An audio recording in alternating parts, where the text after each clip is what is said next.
इस बार हम बात करेंगे उन लोगों के लिए जो बहुत नए हैं इस फील्ड में, जो नए नए इन्वेस्टमेंट करने की सोच रहे हैं या उन्होंने अभी अभी स्टार्ट किया है।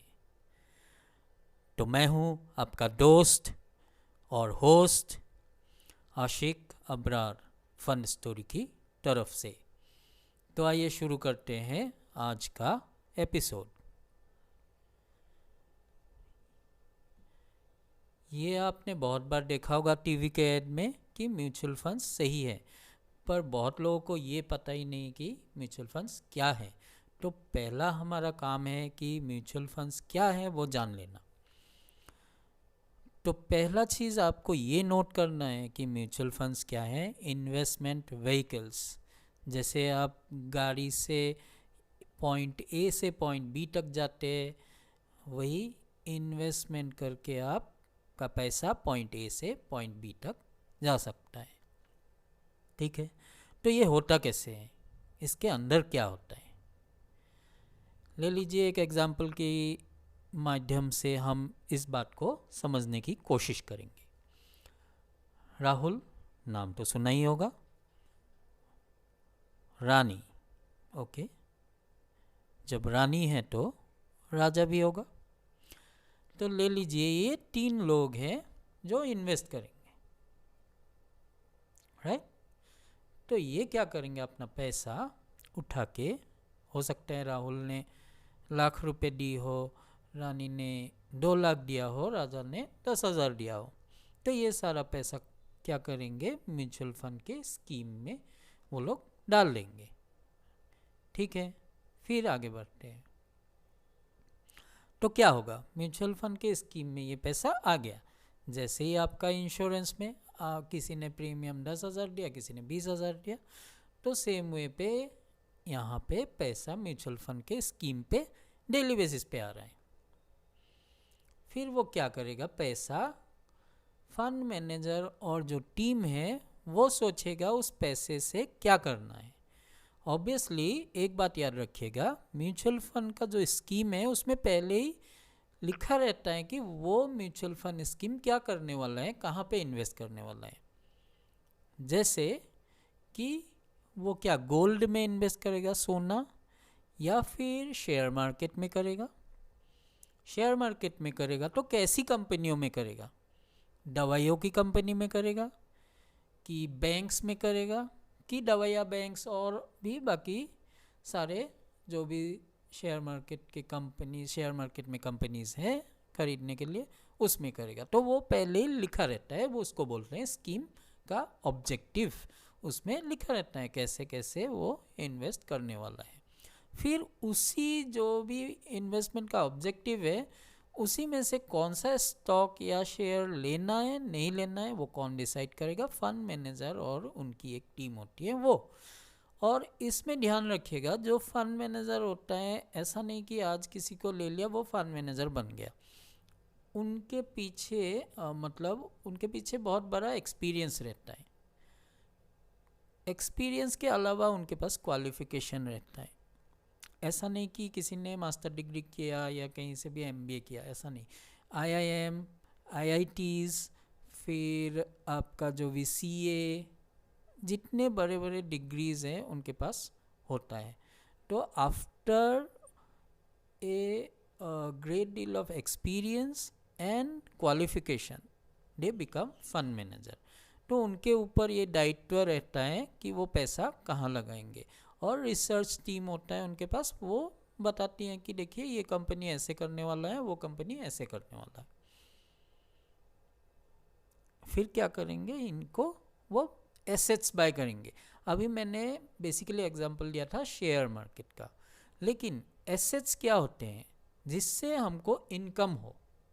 ठीक है, अभी हमने एक गाड़ी खरीद लिया, ठीक है, वो हमारा जनरली एसेट में नहीं आता। क्यों नहीं आता, गाड़ी एक डेप्रिसिएटिंग एसेट है, मतलब जिसका भाव कम होता जाएगा। आप अगर कभी गाड़ी का इंश्योरेंस किया है, वो 4-5 ईयर्स 6 ईयर्स से ज़्यादा उसका वैल्यू नहीं रहता है। अगर आपने 10 लाख में ख़रीदा है, 4-5 ईयर्स के बाद वो 5 लाख का हो जाएगा। उसको बोलते हैं डेप्रिसिएटिंग एसेट। तो डेप्रिसिएटिंग एसेट में वो लोग नहीं लगाएंगे। कैसे एसेट्स में लगाएंगे जिससे पैसा बढ़ेगा आपका। तो कैसे एसेट्स हो सकते हैं, पहले भी बताया था। सोना, रानी को ज़रूर पसंद होगा सोने के लिए, सोना उनको चाहिए होगा, ठीक है। बाद में हम आएंगे कि कैसे सोना खरीदा जाता है, क्या आपको सोना ही मिलता है, क्या मिलता है। फिर आ गया आपका शेयर मार्केट, और दोनों को मिक्स करके भी ले सकते हैं, ठीक है। वो म्यूचुअल फंड स्कीम बताएगा आपको। आपका अगर ऐसा नज़रिया है कि मुझे सोना में भी रखना है, मुझे शेयर्स में भी रखना है, तो उसका कॉम्बिनेशन वाला स्कीम पे भी आप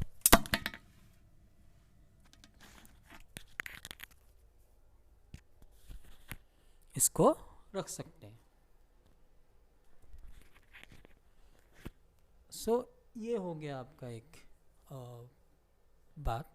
फिर आता है कि खाली यही दो एसेट है क्या, नहीं, ये बेसिकली फाइनेंशियल एसेट्स में पैसा डालेंगे, और वो सबसे बड़ा एक भाग होता है फिक्स्ड इनकम या फिर बॉन्ड्स, या फिर जैसे हम फिक्स डिपॉजिट करते हैं, तो फिक्स डिपॉजिट में हम क्या करते हैं, बैंक को पैसा ले रहे हैं कि दे रहे हैं, पैसा दे रहे हैं बैंक को, मतलब हम उसको उधार दे रहे हैं बैंक को बेसिकली, और उस उधार के बदले बैंक क्या कर रहे हैं, हमको एक इंटरेस्ट दे रहा है। तो सेम वे में फिक्स्ड इनकम जो मार्केट है उसमें भी सेम मतलब चीज़ें होती हैं। जैसे ये म्यूचुअल फंड का स्कीम जाके क्या खरीद सकता है, आपका बॉन्ड। बॉन्ड का मतलब है जिससे इंटरेस्ट मिलेगा, मतलब उनको उधार देती है। किसको उधार देती है, गवर्नमेंट ऑफ इंडिया। सबसे बड़ा उधार तो गवर्नमेंट ऑफ इंडिया लेती है। अभी आप लोग सभी जानते हैं बैंक में क्यों रखते हैं, कि वो फेल नहीं होगा, गवर्नमेंट का बैकअप है। किस पे बैकअप है, जैसे स्टेट बैंक ऑफ इंडिया, जो भी पब्लिक सेक्टर बैंक्स हैं। तो इसलिए हमको ज़्यादा ये होता है, मतलब सेफ फील होता है कि स्टेट बैंक में रख दिया तो कहीं पैसा नहीं जाएगा, स्टेट बैंक नहीं डूबेगा, क्योंकि ये गवर्नमेंट की बैंक है। तो अगर वो गवर्नमेंट की बैंक समझ के हम इतना श्योरिटी हो रहे हैं, तो अगर डायरेक्टली हम गवर्नमेंट को पैसा दे रहे हैं तो डेफिनेटली वो तो और भी सेफ है, ठीक है। उस पर कुछ रिस्क तो रहता है, लेकिन वो ऐसा नहीं पैसे नहीं मिलेगा ऐसा रिस्क नहीं रहता, वो अलग रिस्क रहता है। वो रिस्क के बारे में हम लास्ट में बात करेंगे। फिर आता है बड़ी बड़ी कंपनियां। अभी जियो ने क्या किया था, पहले फ्री प्लान दिया था, आपने भी शायद लिया होगा तभी उसका सिम। तो उनको बहुत सारा पैसे की ज़रूरत थी, तभी नया नया कंपनी था, तो उन्होंने बहुत सारा उधार भी मार्केट से लिया था। ऐसे भी आप स्कीम्स देखेंगे जिन्होंने जियो को भी उधार दिया हुआ है, म्यूचुअल फंड स्कीम। तो ऐसे ही जो बड़े बड़े कॉरपोरेट्स हैं उनको भी उधार देते हैं। तो क्या आया, गवर्नमेंट, फिर कॉरपोरेट्स मतलब बड़ी बड़ी कंपनियां, फिर आता है public sector enterprises, public sector undertaking. जैसे ONGC हो सकता है, ऑयल हो सकता है अगर उनको पैसे की ज़रूरत हो, NHPC हो सकता है रास्ते और हाइड्रो जो भी उनका प्रोजेक्ट्स हैं बनाने के लिए। तो ऐसी सारी कंपनियां, इलेक्ट्रिसिटी प्रोड्यूसिंग हो, ऐसे कंपनीज भी उधार लेती हैं कुछ कुछ टाइम के लिए। फिर आता है आपका बैंक्स, बैंक्स भी उधार लेती है। जैसे हम देते हैं FD, तो ये पैसा जाके बैंक्स में भी जा सकता है म्यूचुअल फंड स्कीम का। कैसे, वो डायरेक्टली FD भी खरीद सकती है, या फिर बैंक के अलग अलग इंस्ट्रूमेंट्स होते हैं जिनमें पैसा ये म्यूचुअल फंड स्कीम्स लगाते हैं और उससे इंटरेस्ट अर्न करते हैं। तो क्या फ़ायदा होगा अगर हम म्यूचुअल फंड के स्कीम से ये एसेट्स बाय करें, उस पर आएंगे हम। फिर इसका क्या होता है, उन्होंने क्या किया, सारे एसेट्स बाय कर लिए। लेट्स से आपने 10 कंपनी के शेयर्स खरीद लिए ये स्कीम ने। जब वो 10 कंपनी के स्कीम में अगर 1 करोड़ रुपया गया, ठीक है, और वो कोई कंपनी लॉस में भी जा सकता है, कोई कंपनी प्रॉफिट में जाएगा। तो ले लीजिए 7 कंपनीज प्रॉफिट में गए, 3 कंपनीज लॉस में गए। लॉस में मतलब उनका शेयर प्राइस 1 साल बाद। तो जाते जाते क्या हुआ, लेट्स से इनका 10% बढ़ गया। टोटल जितना 1 करोड़ था वो 1 करोड़ 10 लाख हो गया। तो ये 10 लाख हो गया एप्रिसिएशन। तो जितना उनका एसेट था उसका वैल्यू एप्रिसिएट हो गया। वैल्यू एप्रिसिएट होने के कारण पूरे स्कीम को फ़ायदा दिख रहा है, अभी 10 लाख प्रॉफिट में है स्कीम। तो जितना जिसने लगाया था उस हिसाब से, क्योंकि स्कीम में 10% की एप्रिसिएशन हुई है, तो फिर अगर राहुल ने 1 लाख लगाया था उसका वैल्यू 1,10,000 हो जाएगा अप्रॉक्सीमेटली। कोई कोई चार्जेस तो मैनेजमेंट ले लेता है, क्योंकि उनको भी टीम मेंटेन करना होता है, सैलरीज है, वो सब डिडक्ट करने के बाद वो ज़्यादा नहीं जाता। That is one of the cheapest products, उस पर भी आएंगे एडवांटेजेस में। तो ये काटने के बाद हो सकते हैं उसको 1,09,000 और कुछ 500-600 रुपये मिल जाए राहुल को। फिर रानी ने अगर 10 लाख लगाया होता तो उसको ऑलमोस्ट 1 लाख का प्रॉफिट रहता। तो वैसे ही जिसने लगाया है पैसा उसके हिसाब से जितना टोटल उसका पैसा है फंड में, जितना वो बढ़ा है उस हिसाब से उस मतलब इन्वेस्टर को फ़ायदा होगा। तो ये राहुल, रानी, राजा और जो भी गाजा पाजा जो भी आएगा उनको उसी हिसाब से फ़ायदा होगा। लेकिन ये तो नहीं कि सभी एक साथ में पैसा लगाएंगे, तो अलग अलग टाइम पे लोग लगाते रहते हैं, अलग अलग टाइम पे निकालते भी रहते हैं। तो जिस दिन लगाया उस दिन उस पूरे एसेट का वैल्यू, मतलब जितना पैसा म्यूचुअल फंड स्कीम में डिवाइडेड बाय जितने लोगों ने लिया है, जितना पैसा भरा है, उस हिसाब से डिवाइड करके जो भी वैल्यू बनेगा उस वैल्यू पे ही किसी और को लेना पड़ेगा आके नया। और वहाँ से जब ऊपर जाएगा जो भी एसेट्स रहेंगे उस स्कीम में, तो उसी हिसाब से उनको आगे जाके फ़ायदा होगा। तो ये तो थी सिंपल बातें कि म्यूचुअल फंड कैसे काम करता है। तो ये जो भी फ़ायदा है अल्टीमेटली किसको जाएगा? ये इन्वेस्टर्स को जाएगा। अगर आपने निकाल लिया तो पैसा आपके जेब में आ गया, बैंक में आ गया, मतलब जेब में आ गया। और अगर नहीं निकाला तो वो ऐसे ही रहेगा, कल को मार्केट थोड़ा ऊपर जाएगा तो और ऊपर हो जाएगा, थोड़ा नीचे आएगा तो नीचे हो जाएगा। अभी ये बात समझ लीजिए कि म्यूचुअल फंड्स में ऐसा नहीं है कि सब शेयर मार्केट में पैसा लगता है। वो तो आप डिसाइड करेंगे कि मुझे शेयर मार्केट में लगाना है कि जो उधार देती है फिक्स्ड इनकम, मतलब फिक्स डिपॉजिट की तरह, उसमें डालना है पैसा, कि गोल्ड में डालना है, कि तीनों का मिश्रण चाहिए आपको, राइट। तो ये डिसाइड करना आपका काम है कि किस में आपको पैसा लगाना है। और इसके लिए आप अपने एडवाइज़र का सहारा ले सकते हैं, उनसे सलाह मशवरा कर सकते हैं। इसमें एक बात नोट कीजिएगा कि जो इक्विटीज़ होता है वो एक वीडियो हम अलग से बनाएंगे, या बनाया भी हुआ है तो शेयर कर देंगे लिंक, कि इक्विटी स्कीम्स हमेशा थोड़ा टाइम के बाद आपका मतलब सेफ रहता है, या पैसा आप सोच सकते हैं कि ठीक है ये मुझे अच्छा पैसा दे के जाएगा। वो टाइम जनरली 8 ईयर्स 10 ईयर्स होता है, अभी के लिए इतना जान लीजिए। लेकिन आपको लगता है 2 साल में आपको पैसा चाहिए, तो डेट फंड जो है that is the best. Gold में लगाना है, गोल्ड हमेशा ऐसा चीज़ होता है कि मेरे पास पैसा है लेकिन मेरे किसी के लिए, बेटे के लिए, बेटी के लिए शादी में लगेगा, तो 5 साल टाइम है, तब आप गोल्ड खरीद के ना रखें फिजिकली, क्योंकि वो गुम हो सकता है। तो म्यूचुअल फंड में आपने लगा दिया, एक बार भी लगा सकते हैं, 10 बार भी लगा सकते हैं पैसा। जब 5 ईयर्स 4 ईयर्स 7 ईयर्स रह गया, गोल्ड आपका गोल्ड के प्राइस के हिसाब से आपका पैसा बढ़ जाएगा, या तो गोल्ड अगर गिर गया प्राइस में तो आपका पैसा भी उतना ही नीचे आ सकता है। तो इससे क्या होगा कि 5 साल बाद आपको जब ज़रूरत होगी सोने की, तो आप मार्केट में जाके ये मतलब पैसा निकाल के जितना वैल्यू होगा उतने वैल्यू का आप गोल्ड उस दिन खरीद लीजिए। तो रखने की कोई झंझट है नहीं। तो इतना समझ लिया, तो एक दो बातें और कर लेते हैं। क्यों म्यूचुअल फंड खरीदना चाहिए, इसमें मैं कुछ रीजंस आपको बताने वाला हूँ, कुल मिला के 8, रीजंस होंगे। वो क्या है?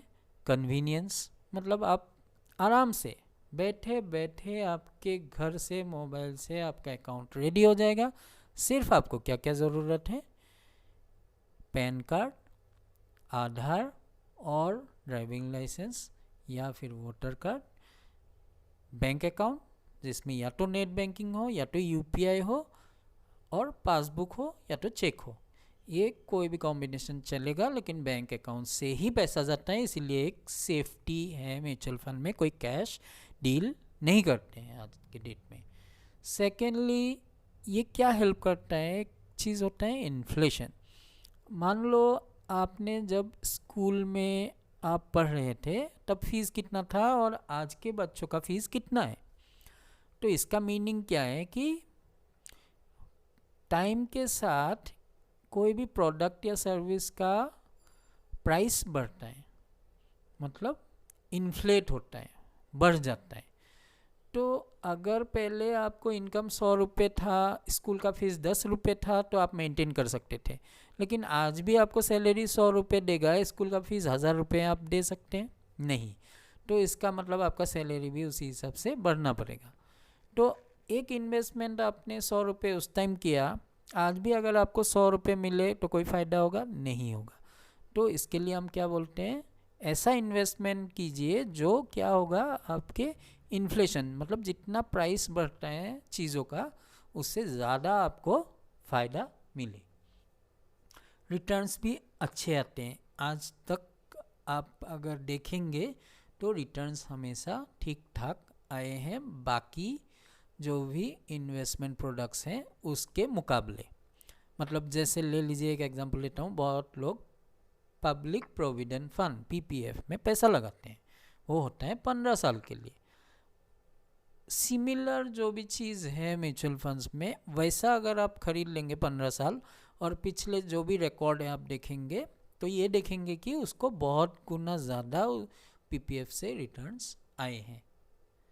ये गारंटीड नहीं है, ऑफ कोर्स ये रिस्क में आएगा ये बात, लेकिन गारंटीड नहीं हो के भी आज तक ऐसा कोई मौका नहीं आया जिसमें कम दिया हो रिटर्न्स। और मैं जैसे मैंने पहले बताया कि फ़ंड मैनेजर और उनकी टीम ही ये आपके फंड्स जो है बहुत अच्छी तरह उसकी देखभाल करते हैं। फिर आता है टैक्स। अगर आप टैक्स देते हैं तो ये प्रोडक्ट्स बहुत टैक्स फ्रेंडली है, तो इस पे डिटेल में बाद में बात करेंगे। टैक्स फ्रेंडली जैसे आपका फिक्स्ड इनकम में दिया तो टीडीएस भी नहीं कटता है और बहुत सारे फ़ायदे हैं इसमें। 80C जैसे सुविधाएं भी हैं जिसमें टैक्स सेविंग आपको मिल जाएगा। मैक्सिमम फंड्स में लॉक इन, मतलब जैसे इंश्योरेंस किया तो 10 साल के बाद ही आप निकाल सकते हैं। 3 साल में पैसा निकाल लिया तो आपको कुछ मिलेगा ही नहीं, 5 साल में भी निकाल लिया तो 50% मिला जितना दिया। इसमें ऐसा नहीं है। अगर 3 साल में आपको लगा कि आपने सोचा था 10 लाख रुपए मुझे सेव करने हैं और 10 लाख के आसपास आ गया, लेकिन पहले आपने सोचा था ये 5 साल लगेगा, 3 साल में ही वो हो गया, तो तुरंत आप पैसा निकाल सकते हैं, आपको कोई रोक टोक नहीं है। कुछ स्कीम्स होते हैं जो 3 साल या 5 साल के लिए नहीं निकाल सकते, वो बहुत कम स्कीम्स होते हैं। बाकी मैक्सिमम स्कीम्स में कोई लॉक इन, मतलब आप कभी भी निकाल सकते हैं पैसा ज़रूरत पड़ने पे। ये एक अच्छाई भी है बुराई भी है, क्योंकि अगर आप पहले ही सोचा होगा कि 10 साल के लिए मैंने इन्वेस्ट किया और 3 साल में आप निकालने गए तो आपका जो फ़ायदा होने वाला था वो नहीं होने वाला है। डाइवर्सिफाई जैसे बोला, आप गोल्ड में भी लगा सकते हैं, इक्विटी में भी लगा सकते हैं और किस में लगा सकते हैं, फिक्स्ड इनकम में। तो ये तीनों मिला के भी कर सकते हैं। एक ही 100 रुपये अगर आपने इन्वेस्ट किया, कुछ स्कीम्स होते हैं 100 रुपये भी आप कर सकते हैं, बहुत कम स्कीम्स होते हैं, फिर भी शुरू के लिए कर सकते हैं, आप देख सकते हैं ट्राई करके। तो 100 रुपये लगाए तो 100 रुपये में 1 रुपया आपको हो सकता है रिलायंस पे गया है, 2 रुपये HDFC बैंक में गया है, 3 रुपये SBI में गया है। तो ऐसे आपका पैसा हर जगह पे चला जाता है, मतलब उतना का शेयर का आपने शेयर खरीद लिया, ले लीजिए। और उधार में भी वही सेम है, 1 रुपया गवर्नमेंट ऑफ इंडिया को गया, 50 पैसा रिलायंस जियो को गया, ₹2 इस XYZ कंपनी को उधार दिया, ₹5 HDFC बैंक का FD ले लिया। तो ऐसे ही म्यूचुअल फंड स्कीम काम करता है कि एक जगह पे नहीं 50 जगह पे वो आपका पैसा दे देगा इधर उधर करके। और इसमें फ़ायदा क्या है कि जब आपने इतनी जगह पे दे दिया, आप अगर इंडिविजुअली जाएंगे तो इतनी जगह मेंटेन करना मुश्किल हो जाएगा, नहीं दे पाएंगे। तो इसमें इतनी जगह पे देने से आपका रिस्क भी बहुत कम हो जाता है। फिर आता है कॉस्ट फ्रेंडली एंड ट्रांसपेरेंट। ये बहुत ही इम्पोर्टेंट बात है। कॉस्ट फ्रेंडली है, बहुत कम पैसा चार्ज होता है म्यूचुअल फंड्स में। ऑलमोस्ट आप ले लीजिए, आपने एक मैनेजर को अपॉइंट किया है आपके पैसे को देखभाल के लिए, जिनका सैलरी है 15 करोड़, बट 15 करोड़ इन्वेस्टर्स भी हैं। तो उस हिसाब से आपके जेब से बहुत ही कम पैसा जाता है उनको हायर करने के लिए। आप ₹100 में आपका पैसा वो देखभाल भी कर रहे हैं, और कितना ले रहे हैं, 50 पैसा चार्जेस ले रहे हैं ₹100 में से। तो ये कॉस्ट फ्रेंडली हो गया। फिर दूसरी बात क्या है कि आप खुद खरीदने जाएंगे, टाइम आपका जाएगा, फिर आपको कोई अकाउंट खोलना पड़ेगा, या तो डीमैट अकाउंट या तो FD के लिए किसी बैंक ढूंढना पड़ेगा कि किस में ज़्यादा दे रहा है। लेकिन फंड मैनेजर देखेगा कि अभी देखिए ये बैंक अच्छा मतलब इंटरेस्ट दे रहा है, तो हम उस पर लगा लेते हैं। ठीक है, तो इस तरीके से फंड मैनेजर देखता रहता है कि किससे ज़्यादा फ़ायदा होने वाला है और कम रिस्क पे। फिर ट्रांसपेरेंट, इसमें आज के डेट में 15 डेज़ में आपका हर पैसा कहाँ जा रहा है वो आपको मालूम होता रहेगा, और डेली कितना ऊपर गया कितना नीचे गया सारा कैलकुलेशन डेली होता है। तो ये देखते रहना तो हमारा काम नहीं है, फिर भी जिनको मतलब आज के डेट में किसी को निकालना है उसके लिए तो इम्पोर्टेंट हो जाता है। तो किसी ने 10 साल पहले किया और आज के डेट में उसको निकालना है, तो उसको देखना है कि आज क्या प्रॉस्पेक्ट्स हैं, कहाँ पे मेरा पैसा लगा हुआ है। He can see that just going to the website of the mutual fund. दूसरी बात, ये आपको बताएगा एग्जैक्टली कहाँ कितना कैसे पैसा दिया, इवन फंड मैनेजर की सैलरी तक बता देता है। तो ऐसा मोस्ट प्रोबेबली और कहीं पे भी आपके बैंक मैनेजर की सैलरी क्या है आपको पता लगेगा नहीं लगेगा। आपका जो क्या बोलते हैं, आपने बैंक मैनेजर को तो छोड़ दीजिए, आपकी कंपनी में किस किस का सैलरी है वो भी आपको पता नहीं होगा। लेकिन म्यूचुअल फंड बताती है कि हमने हर पैसा कहाँ पे लगाया है। ठीक है, हर पैसे का हिसाब डेली मिलता है आपको ऑलमोस्ट, और ये मंथली आपका पूरा डिटेल पोर्टफोलियो जो है आपको दिखा देते हैं कि यहाँ पैसा इस डेट को लगा हुआ है। तो अगर आपको पसंद ना है कि नहीं इसमें क्यों लगाया है, मुझे नहीं चाहिए ये फ़ंड, आप आराम से दूसरे में जा सकते हैं। तो इससे फ़ायदा क्या होता है, मतलब अगर ट्रांसपेरेंट है तो उनको खुद पे कॉन्फिडेंस है। दूसरी बात है कि अगर ट्रांसपेरेंट है तो उनको अच्छा परफॉर्म करना पड़ेगा, नहीं तो क्या करेंगे लोग वहाँ से भाग जाएंगे, फिर उनका बिजनेस खतरे में आ जाएगा, उनको प्रॉफिट नहीं होगा और उनकी सैलरियाँ ऐसे नहीं रहेगी। अगर किसी ने अच्छा परफॉर्म नहीं किया, उस फंड मैनेजर को कौन हायर करेगा अगले मतलब नेक्स्ट जो भी कंपनी में जाएगा उसको क्यों हायर करेगा, अनटिल एंड अनलेस उसने अच्छा रिटर्न्स लोगों को दिया है। तो ये थी कुछ बातें म्यूचुअल फंड्स के बारे में जो नए लोग हैं। तो हमारे फेसबुक पेजेस हैं, जो भी हमारे यूट्यूब चैनल है उसमें आप सब्सक्राइब कर लीजिए, बेल आइकन को प्रेस करके इस पर नोटिफिकेशंस आप ले सकते हैं, जिससे आपको टाइम पे नोटिफिकेशन आ जाएगा कि ये नया वीडियो अपलोड हुआ है। तो शुक्रिया देखने के लिए, आगे भी देखते रहिए। मेरा नाम